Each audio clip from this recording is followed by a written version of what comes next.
Ya. Entonces, hasta acá hemos aprendido lo que es la estadística descriptiva. Espero que les haya quedado claro.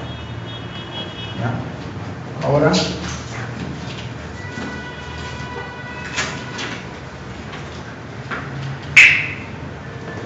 quiero que vean, si yo quiero, ya describí, pero no vamos a describiendo, no tengo que inferir porque queremos sacar conclusiones. ¿Cómo yo de lo que describí paso a inferir? ¿Qué tengo que manejar? ¿Qué teorema? ¿Qué conceptos? Probabilidad. Entonces, un paso clave, determinante, es conocer probabilidades. Por eso, una parte de lo que nos preguntan es sobre probabilidad. ¿Ya? La probabilidad, ustedes saben que es la posibilidad de que ocurra un evento dentro de un espacio muestral. ¿Cuál es el espacio muestral de tirar una moneda? Dos opciones. ¿Cuál es el espacio muestral del resultado de un partido de fútbol? Tres opciones: gana, empate o pierde. ¿Cuál es el espacio muestral de tirar un dado? Normal. 6. Espacio muestral. Y el otro es el evento que tú quieras. ¿Cuál es la posibilidad, el evento de que salga un número par cuando tiro un dado? 2, 4 y 6. 3 eventos de todo el espacio que es 6. Bueno, eso hemos hecho matemática. Entonces, esa es la teoría básica. Pero ¿qué es lo que a nosotros nos complica un poco en medicina? Por ejemplo, la probabilidad condicional acorde al teorema de Bayes. Bayes agarra y dice, vamos a hablar un poco de la probabilidad condicional. ¿Qué quiere decir? ¿Cuál es la probabilidad de que ocurra algo tal que ocurra otra cosa? Por ejemplo, ¿cuál es la probabilidad de que ingrese a mi residencia en el seguro de cirugía general? Tiene que ocurrir dos cosas.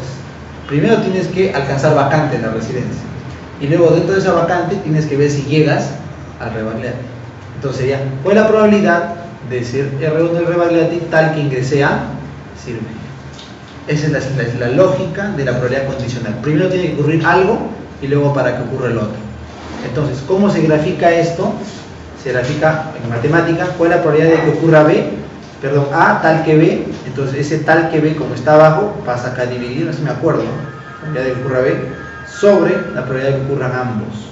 Entonces, si lo vamos a llevar esto, yo sé que tú te acuerdas, esta es la probabilidad, ¿no es cierto?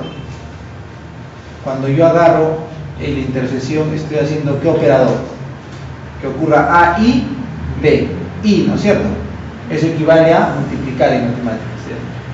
Cuando yo agarro y que ocurra todo, A o B, que equivale a sumar.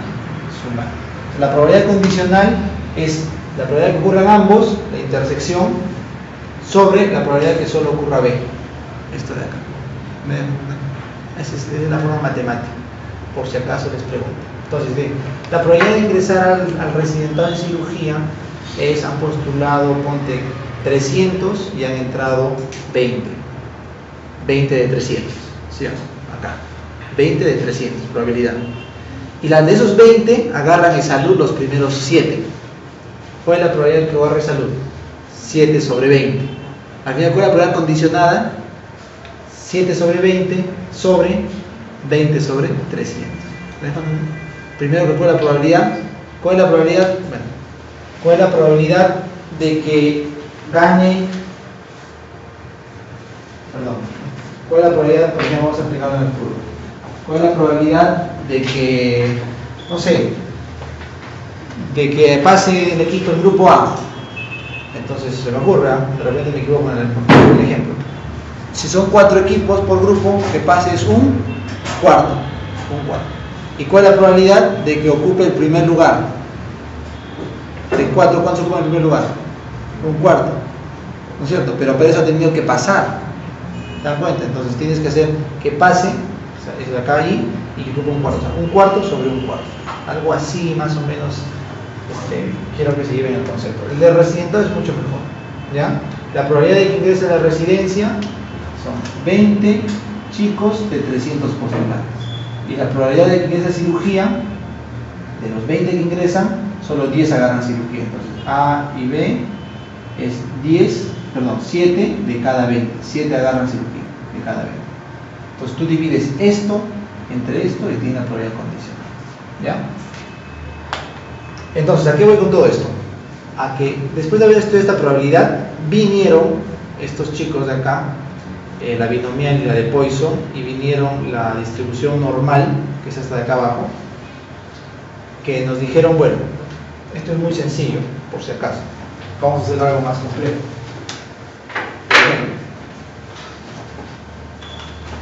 Quiero que me sigan, no quiero que se pierdan, porque esto es clave para después entender. Miren, ¿qué tipo de variables había? ¿Cuánto y cuál? ¿Cuántas escalas? Nominal, de orden, razón y intervalo. Entonces, para probabilidades discretas, ¿qué es una probabilidad discreta? Es aquella, ¿se acuerdan? Los números reales son continuos, ¿sí? Los números enteros son discretos porque tienen que ser enteros. Entre 1 y 2 es 1 y 2, ¿ya? En cambio, los fraccionados sí. Entonces, una variable discreta es aquella en la que de un valor al otro no hay nada en el medio. O sea, la nominal, por ejemplo. Entre hombre y mujer, entre muerto o vivo, entre infartado o no infartado, no hay nada al medio. Nominal discreta. Esta variable discreta, cuando era binomial, o sea, dos opciones, le hicieron una curva matemática, eso no nos importa. Y salió así. ¿Qué es esto? Es la distribución de opciones, ¿ya? Cuando hacen el ensayo de Bernoulli, se han dado cuenta de que si yo tiro cara y sello, cara y sello, cara y sello, cara y sello, así n veces, esta va a ser la curva de las probabilidades de que ocurra un evento. ¿Me dejan entender? Así lo han graficado los matemáticos. Cuando eran más de 3 variables, vino la distribución de Poisson, que es más complejo el gráfico, solo como teoría. ¿Qué es lo que nos importa? La distribución de probabilidades continuas. ¿Por qué, chicos? Porque todas las variables biológicas, la mayoría son continuas. La presión arterial es un número real continuo. La talla, el peso son continuos. Entonces, ¿qué hizo Gauss? Esto, chicos, esto es pregunta. Mi hermano no se ha graduado, sino ha dado su examen de final de estadística demostrando esta curva en la uni. Entonces no vamos a ponernos a estudiar, pero quiero que tengan el concepto. ¿Qué es lo que hizo Gauss en su campana o su curva normal? Dijo, a ver, las probabilidades continuas de que ocurra un evento, si yo lo hago, lo repito n veces, va a tener esta distribución. O sea, si te tomo la presión a ti, a 1.000.000 de personas, cada datito lo pongo acá. Y voy a empezar a hacer esto, a llenar todo este área. Porque todas las presiones están acá. Y voy a hacer un gráfico como este, que es una función matemática. ¿Está bien? Entonces la probabilidad es continua. ¿Qué es lo que se dio cuenta Gauss? Que las variables, o sea, Gauss se dio cuenta de esto, de la curva. ¿Y qué hicimos los médicos? Nos dimos cuenta de que las variables biológicas, la glucosa, la presión, todo lo que nos importa como médicos, cumple esta curva. ¿Me dejo entender? O sea, los humanos tendemos a que en esas presiones, leucocitos, todos los valores, estadísticamente cumplan esta curva. Y por eso aceptamos la distribución de probabilidades continuas de la campana de Gauss como un parámetro para hacer nuestras investigaciones. ¿Está bien? Si yo te pregunto, ¿cuál es la probabilidad de que llueva mañana? No sabes. De que llueve en un año tendrán aproximaciones. Si un meteorólogo se pone a hacer estadística, no le sale esta curva ni a balas, porque no es un patrón regular. En cambio, los fenómenos biológicos humanos, en general biológicos, siguen esta curva normal. ¿Estamos bien? Ya. Ahora miren, ¿qué es lo que ha dicho? Entonces agarro y digo, si cada puntito es un valor, entonces este punto que está a la mitad, ¿cómo se llama? Media, modo y mediana, ¿no? Porque la curva es simétrica. Perfecto. Entonces, ¿qué dijo Gauss? Fácil, ¿no? ¿Qué pasa si yo le corro una desviación estándar a la derecha, una desviación estándar a la izquierda? Este área bajo la curva, ¿qué porcentaje de todos los datos es? 67%. O sea, ¿qué quiere decir? Que si la presión de Pepito salió 20/50, ¿no es cierto? Y está entre la media, que es 120,80 más menos 10, ponle, se me ocurre, una desviación estándar, y Pepito está por acá, entonces está dentro, o sea, perdón, al encontrar ese dato tengo 67% de probabilidad de que esté acá. ¿Ya? Pero ¿qué pasa si esa media yo le pongo 2 desviaciones? Entonces la probabilidad de que abarque los datos es el 96 de la curva. Y si le meto 3 desviaciones, estoy abarcando el 99.7% de la curva. O sea, si yo digo que la presión arterial es 120 más menos, ponle con 80, la 120 más menos 10, ya que es lo normal, aceptable. ¿Qué estoy diciendo? Más menos 10 considerado 2 divisiones estándares. Que 120 menos 10, o sea 110, y 120 más 10, o sea 130, abarcan el 95.5% aproximadamente de toda la curva. Eso yo lo considero normal. ¿Correcto? Más de 2 divisiones estándares ya lo considero lo anormal. Así se ha hecho la estadística y en base a esto estudiamos. ¿Por qué me gusta detenerme en este tema? Porque esto es la razón de ser nuestra carrera. Si no entendemos este concepto, digamos, por ejemplo, mis leucocitos salen, se me ocurre, no 10.000, salen 11.000, ponte fuera del rango. Si tú ves en tu examen de laboratorio, fuera del rango. Tú dices, no, estoy mal, algo está mal. Porque estás asumiendo que, de que lo normal es el rango, ¿no?, de 4.000 a 10.000, que lo dijo algún estudio, ¿sí o no? Pero, ¿por qué? Porque el investigador asume ¿qué cosa? Que tu variable de leucocitos como ser humano es distribución normal. ¿Se dan cuenta lo importante que es este concepto? Para que puedan extrapolar los conceptos de medicina. ¿Se dan cuenta? Entonces,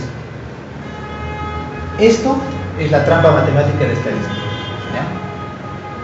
Ahora miren, han entendido la probabilidad continua de la distribución. Ahora miren esto, miren este de acá. ¿Cuál es el objetivo de la estadística inferencial? Ya pasamos probabilidades, ¿eh? Vamos acá. ¿Cuál es el truco de la estadística inferencial? Lo que la estadística inferencial, ¿qué cosa quería hacer era? ¿Se acuerdan? El estadístico, lo que encontraste acá, ¿qué cosa quería? Inferir un parámetro, ¿no es cierto? Tú quieres estudiar la diabetes en el Perú, agarras una muestra representativa de todo el Perú y sacas un estadístico. Pero cuando tú quieras concluir, vas a concluir en función de ¿qué? De la población de donde sacas la muestra. Es una estimación al parámetro. Entonces, ¿a qué voy? La estadística inferencial lo que busca es que de tu hallazgo en la muestra pases a la población. Para eso, ¿qué debes aprender primero? A muestrear bien. Entonces, ¿cómo se muestrea? Con esta fórmula. El tamaño de la muestra se saca en función de que si vas a trabajar con medias o con proporciones. Con proporciones acá, con medias acá.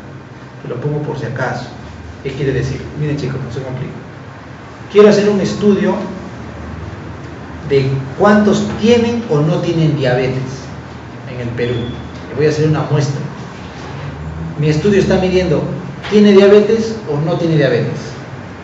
Eso, les pregunto, ¿es una media o es una... O sea, ¿puedo calcularle de esa información una media o una proporción? ¿Tener o no tener diabetes? ¿Es una nominal? ¿Es una quanti quali? Mejor. ¿Quali? Pues tengo, no tengo. Las qualis, ¿le puedo sacar media? Si la media es un promedio numérico. No, pues es una proporción. Entonces, para yo hacer ese estudio con proporciones, tengo que aplicar esta forma para el tamaño de muestra. ¿Me van a entender? N es el número de peruanos en total, Z es el punto que voy a usar de la curva. Bueno, ya es matemática. Pero a la inversa, quiero hacer el nivel de colesterol en el Perú, promedio. Eso es una quanti. ¿Le puedo sacar una media? Sí. Entonces el cálculo de la muestra se hace no con este, sino con esta forma, donde está la desviación estándar y todo. Esto por si acaso. Entonces ya, doctor, ya aprendí a sacar por lo menos el tamaño de la muestra. Ya. Ahora vamos a inferir. Tienes estas formas de inferir, estos conceptos. La estimación puntual es cuando tú dices, lo que te sale en el estadístico es el parámetro. No, qué muy buena gracia, ¿no? O sea, yo muestreo de 1 millón de peruanos, muestreo a 300 y lo que sale de los 300 es del millón. Esa es estimación puntual. ¿Le van a creer esa estimación? Me engañan, ¿no? Puede ser, si está bien muestrado puede ser. Pero ¿cuál es la mejor? La estimación por intervalos. Y quiero que aprendan acá. Si aprenden esto, ya me voy tranquilo. Miren, la estimación por intervalos. ¿Qué significa? Mira, agarro y muestreo, ya quiero hacer la diabetes en todo el Perú, y tomo una muestra representativa. Muestra 1. ¿Sí o no? La estimación por intervalos, ¿qué dice? Ya. El intervalo de confianza para la media de una población, eso es lo que se usa acá en intervalo. ¿Qué dice? Utiliza el teorema del límite central y aplica esta fórmula, el error estándar de la media. ¿Qué es esto? Mira, agarro y empiezo a agarrar, según la fórmula matemática, la media de todas las muestras posibles. Otra vez, yo he hecho una muestra y me ha salido una media, lo pongo en la curva de Gauss. Otra posible muestra, la muestra 2, tiene otra media, ¿sí o no? Otro punto en Gauss. Y para cada muestra posible pongo un punto en Gauss. Un ejemplo en chiquito, acá. Quiero hacer un estudio, somos por ejemplo acá 15, hago una muestra de ustedes 3, un dato. Luego tomo el dato de la muestra de acá 3, otro dato. Y así todas las combinatorias posibles. Y armo una curva de pura muestra, perdón, de pura media de muestras. Media de cada muestra. Y a esta media de cada muestra le saco una media. Media de las medias de cada muestra. Y a esta media le corro 2 desviaciones estándares. Eso se llama, eso lo que he corrido se llama error estándar de la media. ¿Entiendes? La varianza se llama error estándar de la media. Entonces, ¿qué cosa concluyo al final?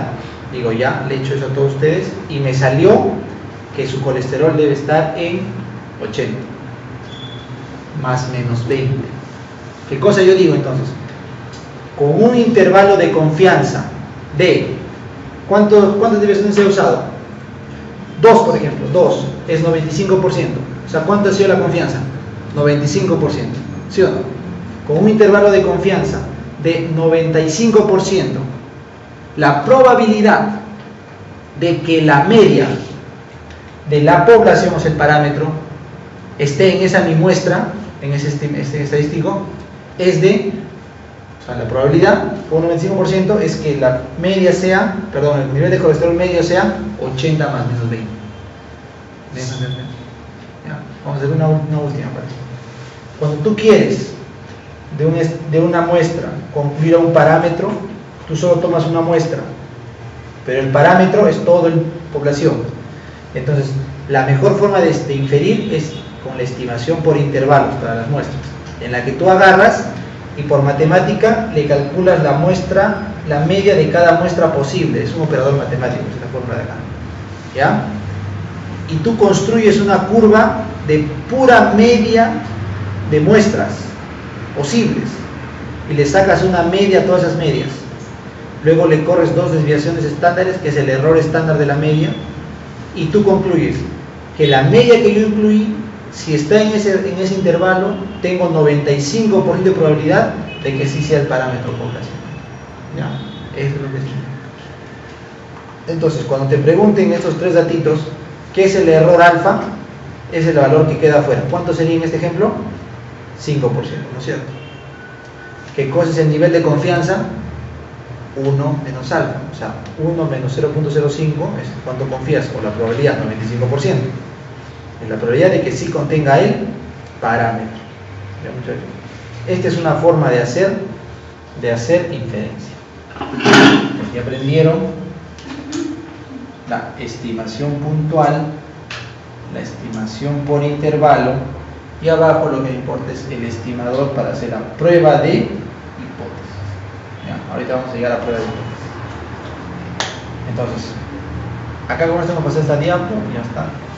Creo que está algo por algo. Esto ya está. Vamos a la prueba de hipótesis. Miren esto.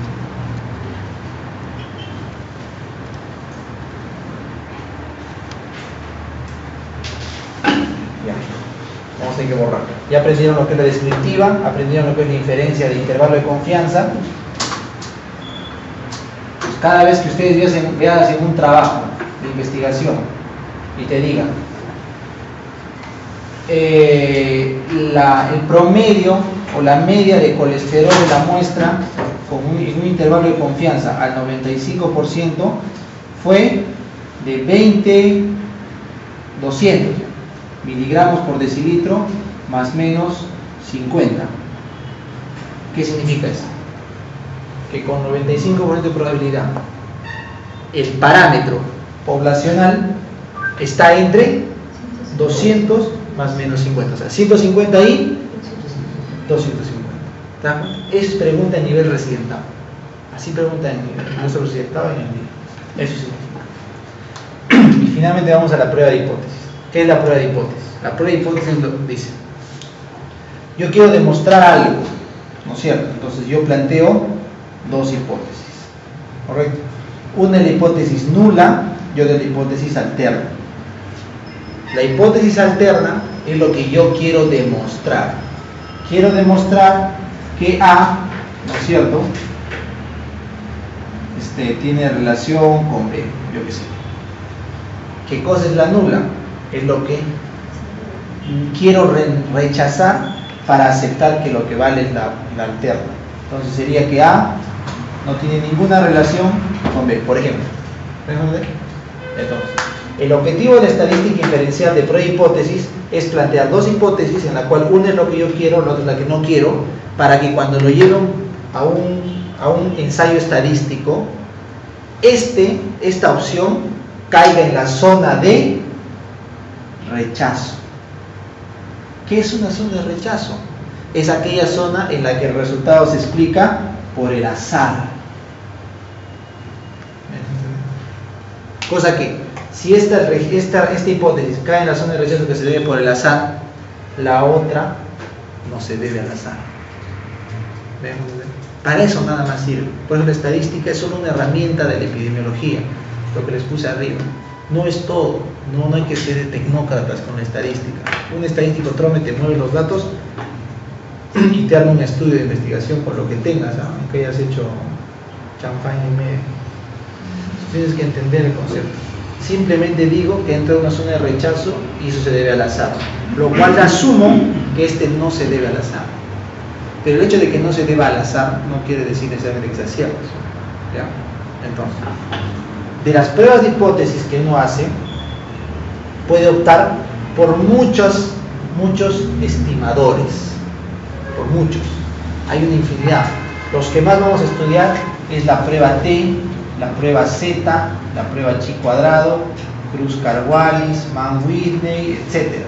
Vamos a ver más adelante. Entonces, dependiendo del tipo de variable, van a aplicar un tipo de prueba. ¿Ya, chicos? Entonces, si yo quiero demostrar que tener o no tener asma se relaciona con fumar o no fumar, estoy comparando tener o no tener, fumar o no fumar. Eso es quali con quali. Eso tiene una forma que solo se hace con chi cuadrado. Quali con quali. Si quiero comparar fumar o no fumar con tener alto o baja presión, pero en términos numéricos, o sea, 120, 130, 140, estoy comparando quali, fumar o no fumar, con niveles de presión quanti. Quali con quanti se usa T de Student, Z, Mann-Whitney, dependiendo. Vamos a ver por eso esto de acá. Pasemos chi cuadrado un rato y quiero que vean esto de acá, abajo. Cuando tengo variables pareadas, ¿qué es una variable pareada? Es aquella en la que el individuo o el mismo grupo se compara al inicio y después del experimento. ¿Ya? Entonces, quali con quali, test de Magnima, ¿ya? Porque es pareado. Quali con quanti, T de Student para pareado. ¿Ya? Está ahí nomás, suficiente. Miren esto, cuando los investigados pasan de 30 personas, por matemática se ha demostrado que esos van a seguir probablemente una curva normal, ¿ya? Entonces les aplicas estos test. Pero si la población es menos de 30, probablemente no haga una curva normal. Entonces hay que aplicar otro test, que son pruebas no paramétricas. ¿Cuál es la diferencia? En este caso, en vez de T de Student se usa Wilcoxon. Wilcoxon para datos pareados. Wilcoxon pareado, acuérdate así. ¿Ya? Mira, yo sabes cómo me acuerdo, cuando hace mi demo, tenía hace años, ¿no? La W se forma con dos Bs juntas, pareadas. ¿Ya? Si te acuerdas. Entonces, ¿qué pasa? Cuando usas este test, el paramétrico se llama mayor de 30, el dibujo de la curva de T-Student es así, más anchita. La curva de Gauss es así, más cerradita. ¿Ya? ¿Qué es lo que hace el T-Student? Compara los valores que tú calculas con la media. Ese es T-Student, su chamba. Pero cuando tú usas un Wilcoxon, el Wilcoxon lo que hace es agarra los valores aleatorios y los compara entre ellos, la máquina los compara. Entonces yo te pregunto, con lo que hemos hablado, lo poquito que hemos hablado, ¿cuál te parece que es más serio o más potente estadístico? ¿El que lo compara con la media o el que solamente relaciona entre números así? El que lo compara con la media, ¿sí? Porque tomas un patrón global. En cambio los test no paramétricos solo relacionan entre números. Por eso su potencia estadística es menor.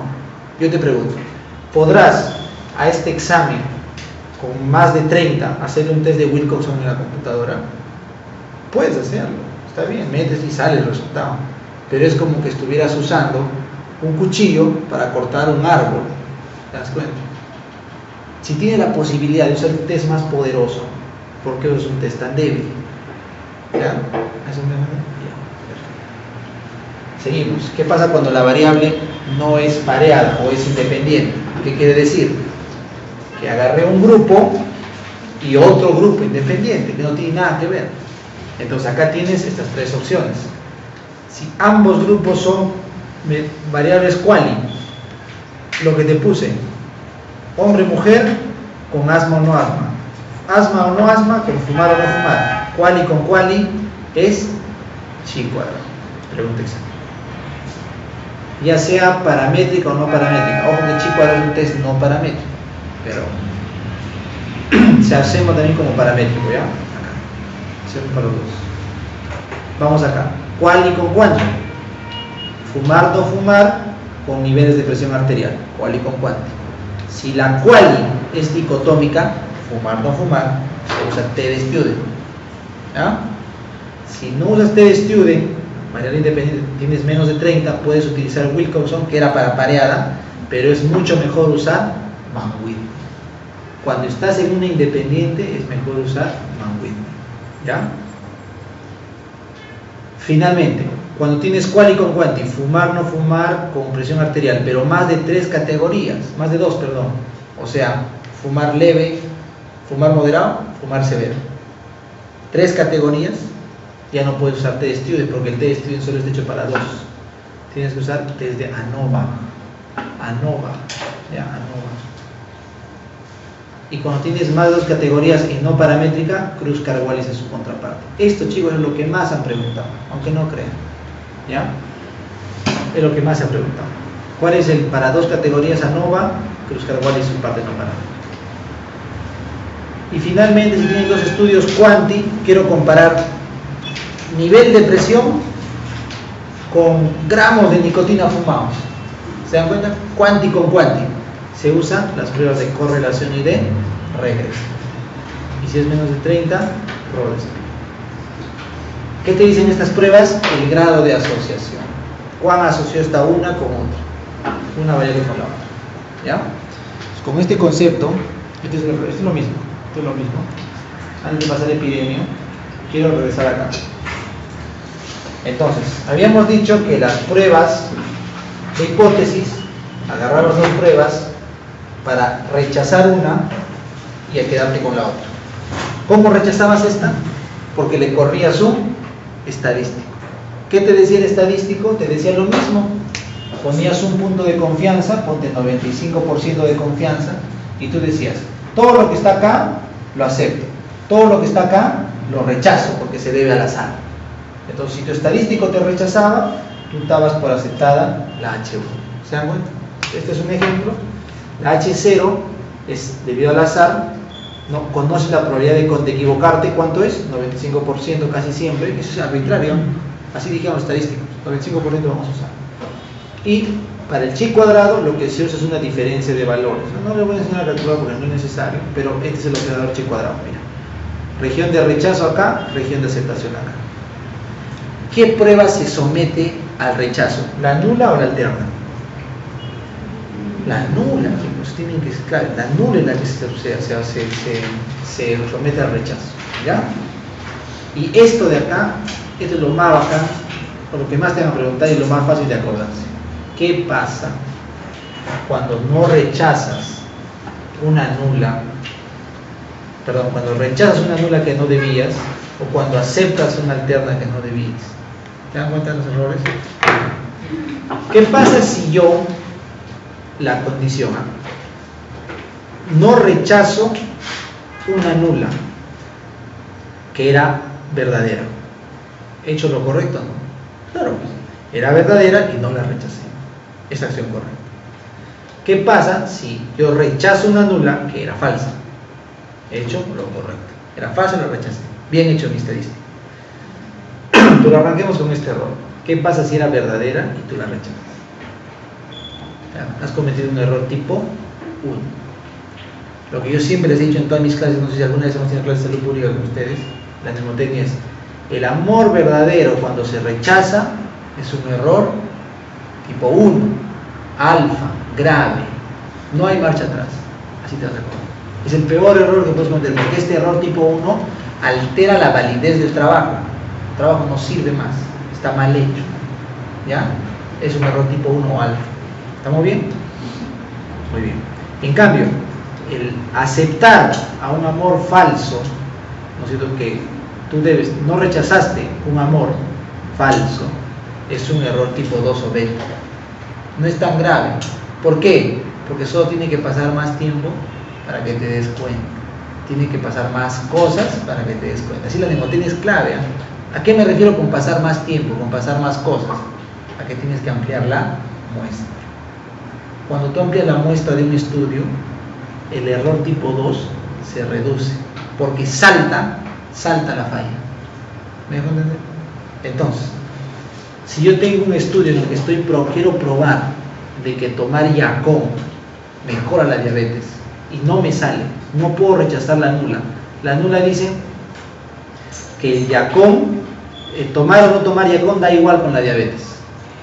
No la puedo rechazar porque yo quiero rechazarla, porque no da igual, quiere decir que es diferente. Pero estoy que trato y no la rechazo, no puedo. Pero en verdad, de repente científicamente sí es bueno. Estoy cometiendo un error tipo 2. ¿Qué es lo que me falta? Ampliar la muestra.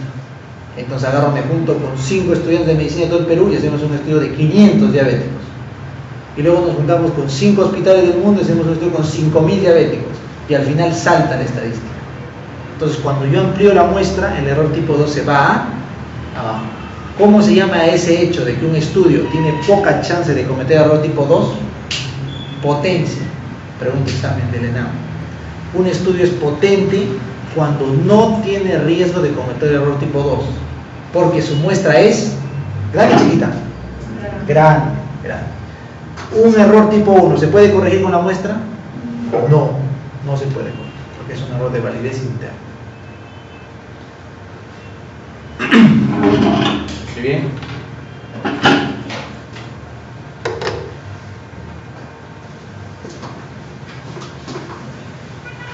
Quiero que se acuerden todo esto, porque cuando hagamos las preguntas tienen que hacer recordar. ¿Ya? Ahora vamos con epidemia. Epidemia también es fácil.